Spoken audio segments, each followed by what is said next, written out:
Halo teman-teman, hari ini nanti kita akan bahas tentang definisi metode riset, kemudian kenapa riset dan metode riset itu penting, kemudian kita juga akan bahas tentang struktur dan desain riset secara umum, dan nanti di akhir kita akan bersama-sama mengeksplor topik dari riset di dalam ilmu kajian hubungan internasional. Apa sih riset? Apa bedanya metode sama metodologi? Kita kupas satu persatu ya. Metode merupakan cara untuk melakukan sesuatu. Apa aja? Misalnya, cara mendekati seseorang, kita sebut metode pendekatan. Cara membuat sesuatu, namanya metode pembuatan. Cara meneliti, ya namanya metode penelitian. Nah, namanya juga cara, nggak cuma satu, mungkin bisa 2, 3, atau variatif gitu. Kemudian, apa bedanya metode dengan metodologi? Kalau metode tadi adalah caranya, metodologi adalah ilmunya. Method plus logos. Sampai sini jelas ya? Kemudian, apa itu riset? Research, mencari kembali, menelaah kembali, melihat ulang segala sesuatu yang tampak jelas, tapi mungkin ada bagian-bagian yang belum jelas di situ. Nah, proses menemukan sesuatu yang baru atau menemukan sesuatu yang berbeda dari yang pernah ada itu disebut riset. Tujuannya apa? Tentunya untuk mendapatkan insight yang baru, yang lebih tepat, atau mungkin lebih relevan. Jadi, metode penelitian adalah upaya untuk melihat kembali apa-apa yang sudah pernah kita lihat sebelumnya. Bisa jadi, selama ini kita salah melihat sesuatu atau mengasumsikan sesuatu, menginterpretasikan sesuatu dengan cara yang kurang tepat.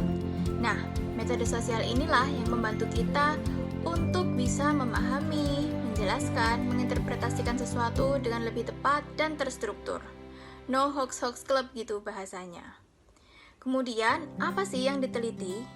Nah, karena ilmu HI ini adalah masuk dalam rumpun ilmu sosial, maka yang akan dikaji dan diteliti adalah seputar interaksi, behavior, fenomena sosial, dan lain sebagainya. Nah, kenapa metode riset itu penting? Metode riset inilah yang akan membantu kita untuk tetap pada jalurnya atau keep on the track selama penelitian berlangsung. Dengan metode riset, kita jadi bisa berpikir secara lebih terstruktur. Inilah bedanya teman-teman mahasiswa dengan yang bukan mahasiswa. Selama kuliah ini, teman-teman akan terus didorong untuk berpikir secara sistematis. Jadi, ketika teman-teman menemukan sebuah permasalahan dan ingin mencari solusi atau jawaban atas masalah tersebut, teman-teman nggak akan asal jawab ini dan itu. Perlu dicek ulang, benar apa enggaknya. Di cross-check lagi dengan yang bersangkutan, valid apa enggak. Nah, di antara pertanyaan dan solusi inilah, metode penelitian hadir sebagai guide agar teman-teman nggak salah jalan. Jadi nanti jawaban dari pertanyaannya bisa tepat, terukur, dan bisa dipertanggungjawabkan.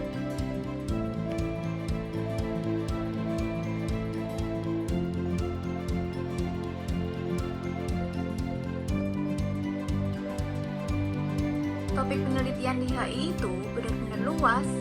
Hampir apa saja bisa dijadikan topik penelitian di HI, mulai dari perang, sampai K-pop, sepak bola, kuliner, dan lain sebagainya. Banyak banget cara yang bisa teman-teman lakukan untuk menemukan topik dan ide penelitian. Nah, ini beberapa tips supaya teman-teman nggak terlalu bingung menentukan topik penelitian. Dalam menentukan topik penelitian, rasa penasaran dan passion menjadi salah satu kunci. Jadi, teman-teman bisa memulai dari pertanyaan seperti, saya tertarik dengan isu apa ya? Atau, isu apa yang kira-kira saya punya cukup pengetahuan atau pengalaman tentang hal tersebut? Misalnya, teman-teman punya ketertarikan dengan negara tertentu. Selain itu, teman-teman bisa juga mengobservasi apa yang terjadi di sekitar kita. Bisa dengan baca atau nonton berita untuk tahu isu yang sedang hangat. Atau mungkin teman-teman penasaran akan suatu hal. Misalnya tentang konflik antara pemerintah Afghanistan dengan Taliban. Teman-teman pengen berusaha mencari jalan supaya konflik tersebut mereda. Gimana caranya? Baca, baca, baca. Nanti dengan sendirinya akan muncul pertanyaan. Kok begini sih? Kok begitu sih? Nah, pertanyaan ini merupakan ide penelitian yang akan teman-teman jawab nantinya. Atau kalau masih bingung juga, teman-teman bisa pakai cara-cara ini. Yang pertama, teman-teman bisa baca sebuah jurnal. Cari tahu topik dan pertanyaannya, kemudian modifikasi. Misalnya, jurnal tersebut membahas tentang konflik Rohingya dari perspektif realisme. Teman-teman bisa bahas topik tersebut dari sudut pandang yang lain, feminisme atau konstruktivisme misalnya. Atau yang kedua, teman-teman bisa juga baca bagian kesimpulan dan saran dari sebuah penelitian. Biasanya di bagian tersebut, penulis akan menyarankan penelitian lanjutannya. Nah, itu bisa teman-teman jadikan awal ide penelitian. Ini tidak termasuk plagiarisme karena teman-teman punya ide sendiri dengan menambahkan dari ide-ide yang udah ada sebelumnya. Atau yang ketiga, teman-teman juga bisa googling sebuah topik di Google, kemudian buka Wikipedia yang versi bahasa Inggrisnya, dan cek di bagian akhir di bagian reference. Biasanya di bagian reference, banyak menemukan referensi buku, jurnal terkait topik tersebut yang bisa teman-teman jadikan inspirasi untuk menentukan sebuah topik penelitian. Oke, mudah-mudahan teman-teman tercerahkan ya dengan video singkat ini.